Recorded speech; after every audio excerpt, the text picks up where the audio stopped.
법원에도 노조가 있고 법원에서 이 다이어리를 보고 자기들에게 해당되는 부분을 추려서 우리는 못 알아듣는 사람 이름을 봐도 못 알아듣잖아요. 추려서 이거 진짜 이렇게 됐구만. 진짜로 열이 받아서 이 노조에서 자료를 냈어요. 자료를 냈는데 법원의 행정처장은 다 이 모든 것이 근거 없는 억측에 불과하다고. 항상 하는 얘기죠. 근거 없는 억측. 억측에 근거가 왜 없어? 지금 근거가 너무 많아서 문제구만 지금. 응? 불가하다고 입장을 냈는데 과연 그런지 법원 노조에 계시는 분들을 모시고 법원 노조에서 비망록에 진짜 그것이 알고 싶다고 하는 자료를 냈어요. 아예. 자료를 읽어봤는데 굉장히 꼼꼼하게 만들으셨다고. 제가 알기로는 법원 내조에서 이런 언론에 나와서 직접 이런 설명을 하는 건 처음인 것 같은데. 법원 노조의 김창호 본부장님 모시겠습니다.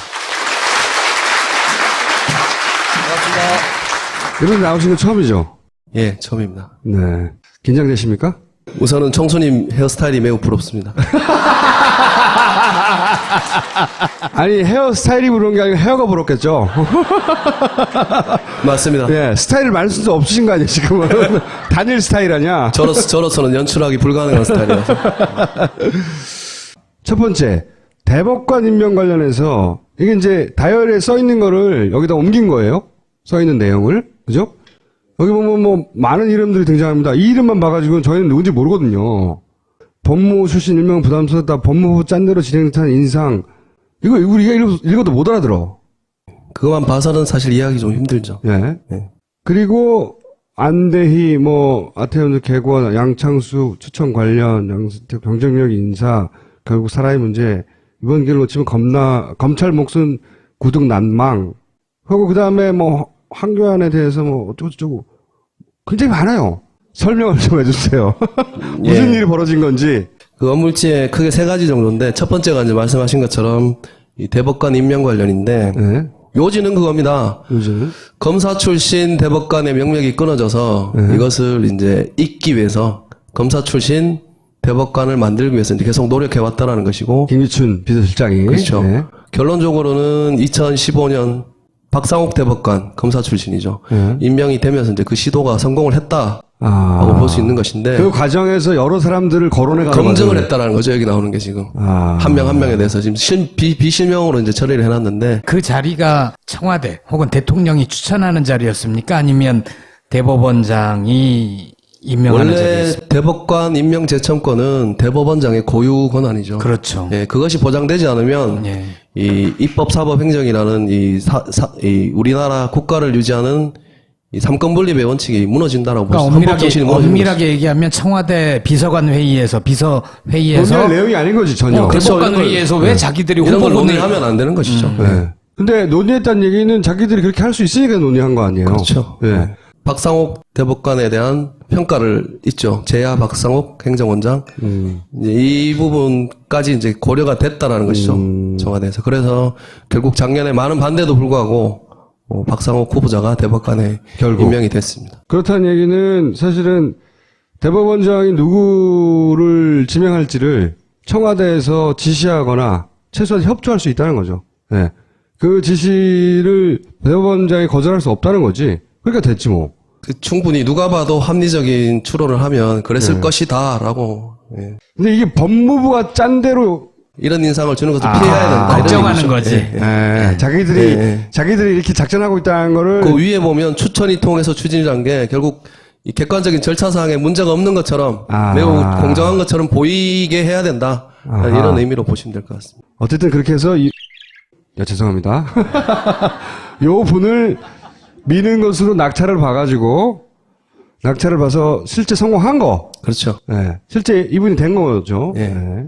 그래서 이거는 이제 검증 과정에서 등장했던 인물들, 네. 이 사람 왜 안 되는지를 쫙 얘기했던 메모였던 거죠. 그럼 당시에 황교안도 대법관 후보였던 건가요? 아니죠. 황교안은 법무부 장관인데 예. 아마 황교안 법무부 장관이 검찰 출신이고 이쪽에 이제 전부 검찰 출신들 인물 아니겠습니까?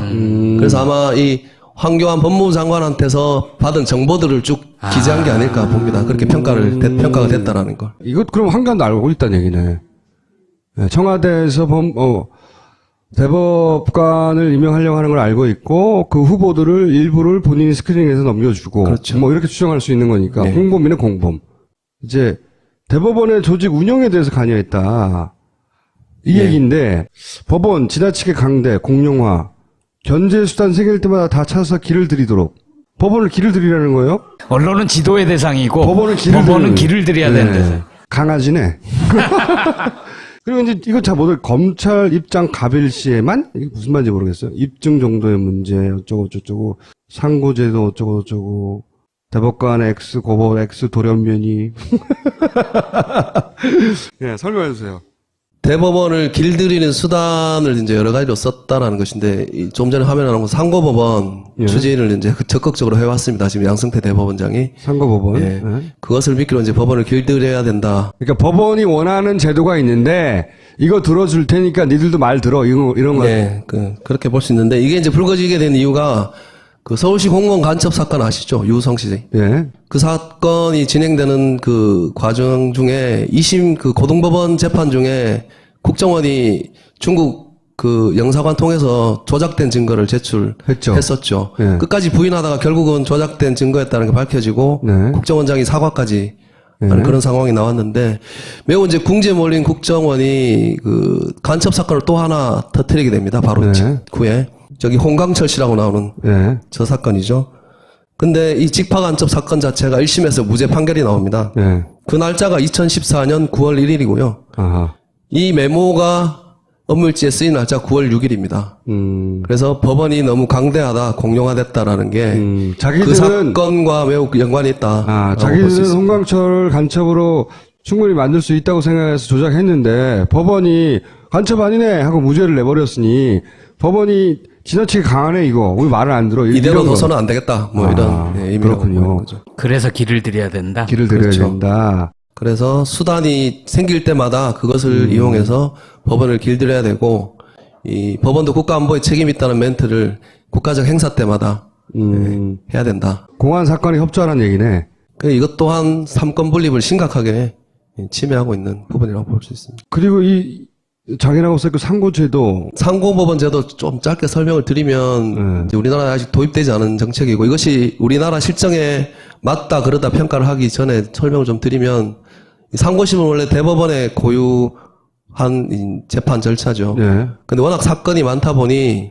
좀 간이하게 끝날 수 있는 상고 사건들은 아하. 상고법원을 만들어서 거기서 처리를 하게 하고, 아. 심리를 좀 더 본격적으로 깊게 해야 되는 사건들만 대법원에서 처리를 해서, 대법원이 워낙 네. 업무 과중하니 네. 그건 뭐 오래전부터 얘기 나온 건데 그걸 들어줄 테니까 니네가 말을 들어 이걸 딜수단을 삼으라고 그렇죠. 그 질대 삼으라고 한 거네요. 네. 근데 상고법원이라는 제도 자체도 뭐 여러 가지 측면에서 문제점이 있을 수 있어서 뭐 많은 논란들이 있습니다. 개별 법관 관련해서 자주 등장하는데 자 6월 30일 박관건 부장검사 김일성 시신 참배 동방예의지구에서의 의례적 표현 이게 뭡니까 이게?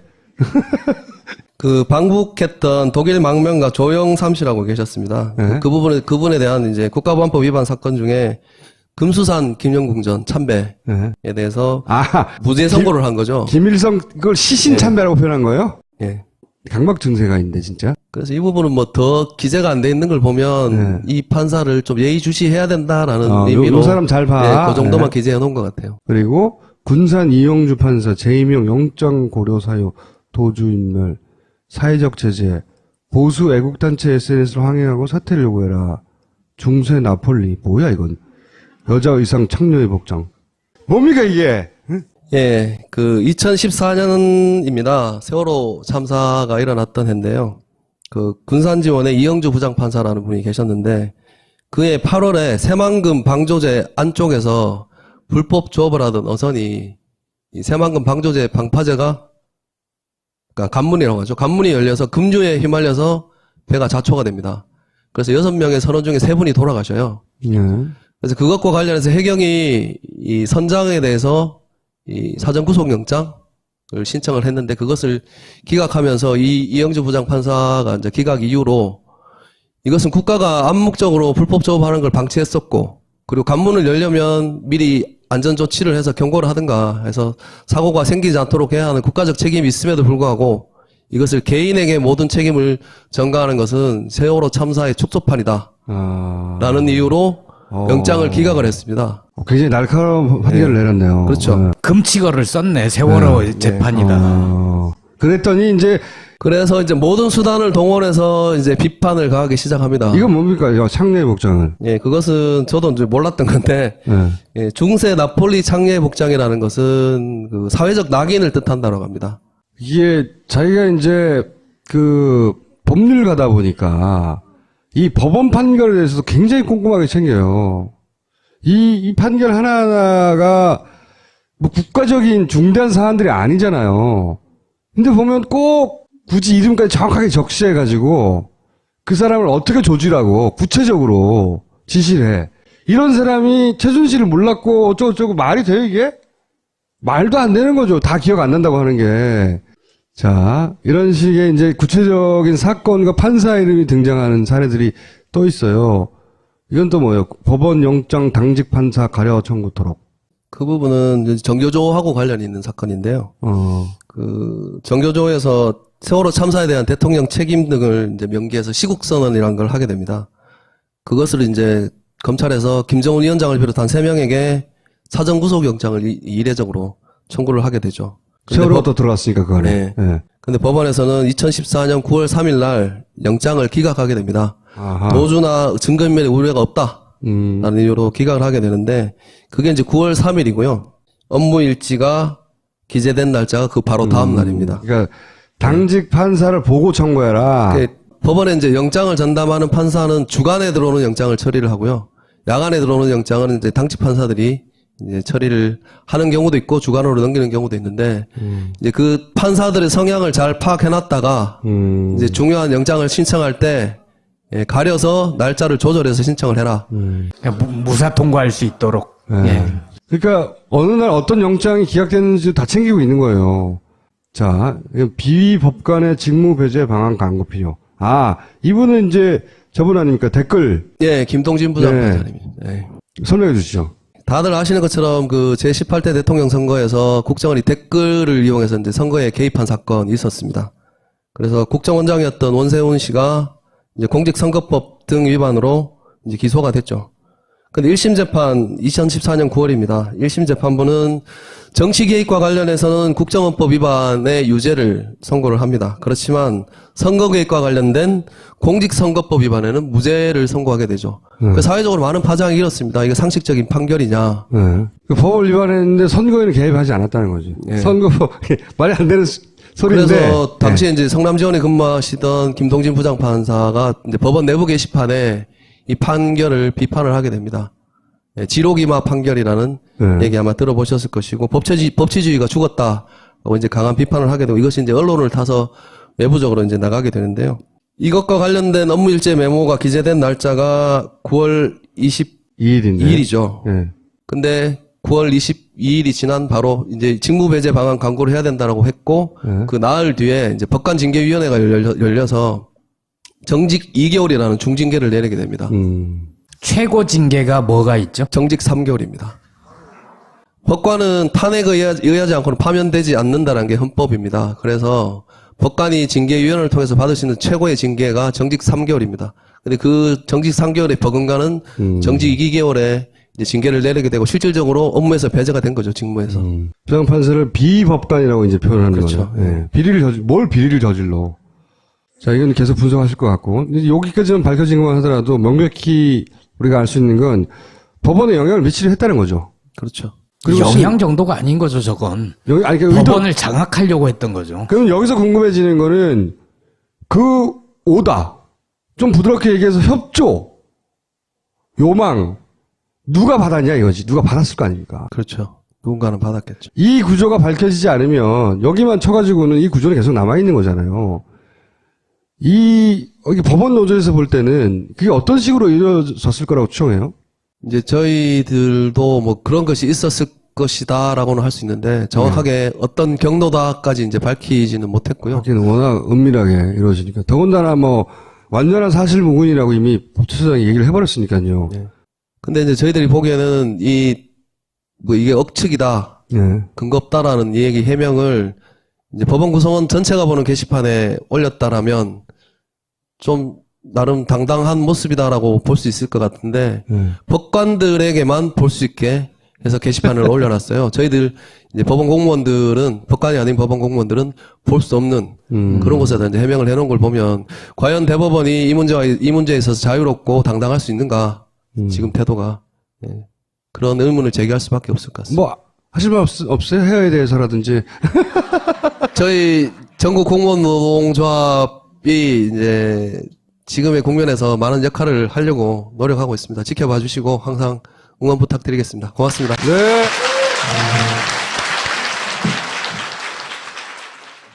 이 락스가 네 락스냐? 예, 산신령님. 이 알콜솜도 네 알콜솜이냐? 네.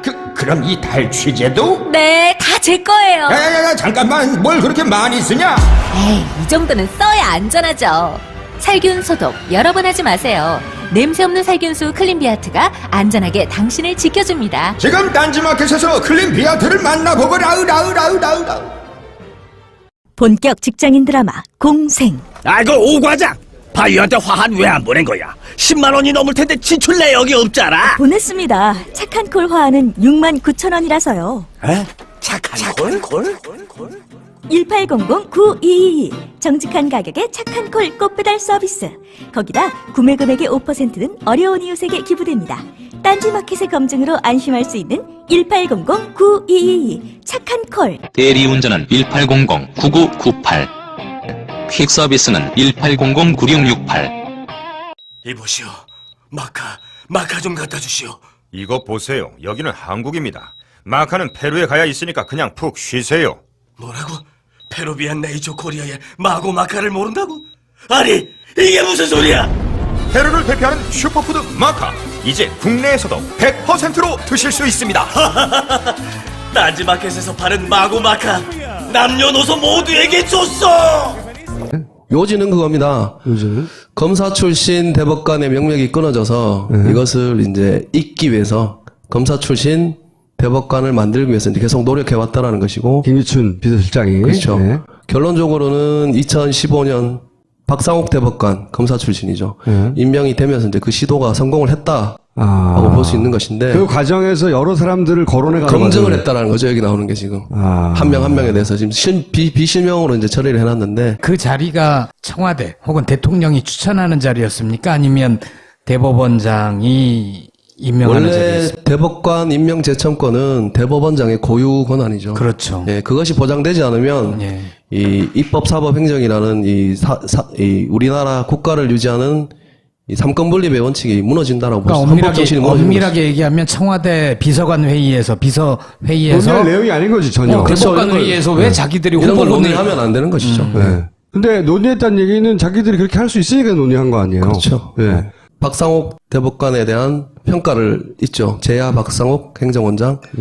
이제 이 부분 법원에도 노조가 있고 법원에서 이 다이어리를 보고 자기들에게 해당되는 부분을 추려서 우리는 못 알아듣는 사람 이름을 봐도 못 알아듣잖아요. 추려서 이거 진짜 이렇게 됐구만. 진짜로 열이 받아서 이 노조에서 자료를 냈어요. 자료를 냈는데 법원의 행정처장은 다 이 모든 것이 근거 없는 억측에 불과하다고. 항상 이렇게, 하는 얘기죠. 근거 없는 억측. 억측에 근거가 왜 없어? 지금 근거가 너무 많아서 문제구만 지금. 응? 불가하다고 입장을 냈는데 과연 그런지 법원 노조에 계시는 분들을 모시고 법원 노조에서 비망록에 진짜 그것이 알고 싶다고 하는 자료를 냈어요. 아예. 저희는 자료를 읽어봤는데 굉장히 꼼꼼하게 만들으셨다고. 제가 알기로는 법원 내조에서 이런 언론에 나와서 직접 이런 설명을 하는 건 처음인 것 같은데. 법원 노조의 김창호 본부장님 모시겠습니다. 반갑습니다. 이런 나오신 건 처음이죠? 아니죠. 황교안은 법무부 장관인데 네. 아마 황교안 법무부 장관이 검사 출신이고 이쪽에 이제 전부 검찰 출신들 인물 아니겠습니까? 그래서 아마 이 황교안 법무부 장관한테서 받은 정보들을 쭉 기재한 게 아닐까 봅니다. 그렇게 평가가 됐다라는 걸. 이것 그럼 한간도 알고 있다는 얘기네. 네, 청와대에서 대법관을 임명하려고 하는 걸 알고 있고 그 후보들을 일부를 본인이 스크린ing해서 넘겨주고 그렇죠. 뭐 이렇게 추정할 수 있는 거니까 네. 공범이네 공범. 이제 대법원의 조직 운영에 대해서 관여했다. 이 네. 얘기인데 법원 지나치게 강대 공룡화 견제 수단 생길 때마다 다 찾아서 길을 들이도록 법원을 길을 들이라는 거예요? 언론은 지도의 대상이고 법원은 길을 들여야 되는 대상. 강아지네. 그리고 이제 이거 잘 모르 검찰 입장 갑일 시에만 이게 무슨 말인지 모르겠어요. 입증 정도의 문제 어쩌고 저쩌고 상고제도 어쩌고 저쩌고 대법관 X 고법 X 돌연변이. 예, 설명해 주세요. 대법원을 길들이는 수단을 이제 여러 가지로 썼다라는 것인데, 좀 전에 화면에 나온 상고법원까지 이제 고려가 됐다라는 것이죠. 청와대에서. 그래서 결국 작년에 많은 반대도 불구하고, 박상욱 후보자가 대법관에 결국. 임명이 됐습니다. 그렇다는 얘기는 사실은 대법원장이 누구를 지명할지를 청와대에서 지시하거나 최소한 협조할 수 있다는 거죠. 예. 그 지시를 대법원장이 거절할 수 없다는 거지. 그러니까 됐지 뭐.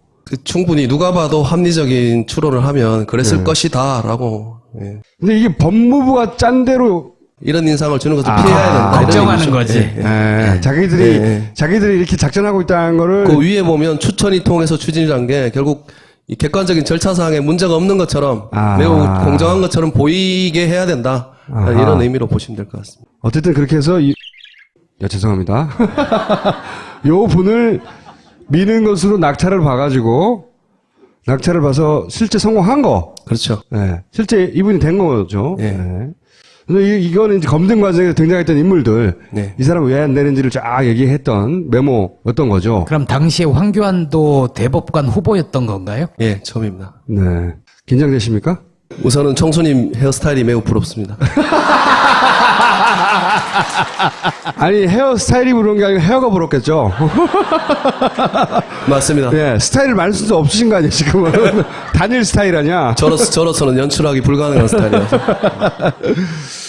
첫 번째, 대법관 임명 관련해서, 이게 이제 다이어리에 써 있는 거를 여기다 옮긴 거예요. 써 있는 내용을. 그죠?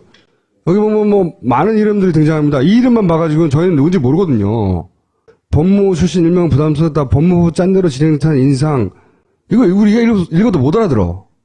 그것만 봐서는 사실 이해하기 좀 힘들죠. 예. 예.